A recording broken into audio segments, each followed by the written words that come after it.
আসসালামু আলাইকুম রহমতুল্লাহি ওবারাকাতুহু। আজ আমরা বলবো মা বোনেরা মাথায় ওড়না ছাড়া ওযু যদি করে তাহলে তাদের ওযু হবে কিনা? আমরা অনেক সময় বলে থাকি যে ওযু করতে, করতে মাথার ওড়না যদি সরে যায় তাহলে মাথা ওযু ভেঙে যায়। আমরা অনেক সময় বলে থাকি যে গোসল করতে, করতে মাথার ওড়না যদি সরে যায় তাহলে গোসল হবে না। এই রকম মহিলা সমাজে বা মহিলা পরিবেশে এরকম ঘোরাফেরা করে এই সকল কথা। তো আমরা এর উত্তরে বলব যে মহিলা মাথা থেকে পা পর্যন্ত গোটাটাই এদের পর্দা করা ফরজ।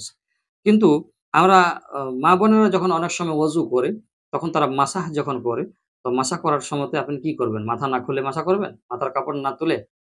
মাথার কাপড় না সরিয়ে কি মাসাহ করতে পারবেন? এই ব্যাপারটা কেউ চিন্তাই করে না। আমার মা-বোনেরা তো বিশেষ করে এই ব্যাপারটা চিন্তা করেন না। যে মাথার কাপড় না সরিয়ে মাসাহ করব কিভাবে?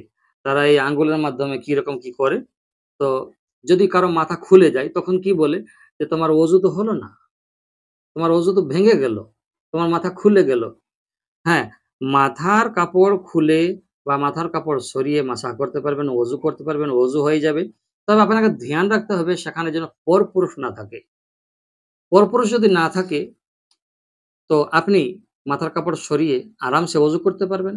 আর অজু করতে, করতে যদি মাথার কাপড় সরে যায়, তাহলে অজু আপনার ভাঙবে না। কেননা অজু ভঙ্গের কারণের মধ্যে মাথার কাপড় সরিয়ে যাওয়া নাই। আর গোসল করতে, করতেও যদি আপনার মাথার কাপড় সরিয়ে যায়, তাতেও কিন্তু আপনার গোসল হবে, গোসল ফরজ আদায় হয়ে যাবে, কোনো অসুবিধা নাই। কেননা গোসল ফরজের যে ব্যাপারটা রয়েছে, অ্যা ৩ টি ফরজ গোসলের। তো এই ৩ ফরজের মধ্যে মাথার ওড়না রাখতে হবে, এটা নাই। সেজন্য অ্যা মাথার কাপড় সরে গেলেও মা-বোনেদের ওযু হয়ে যাবে।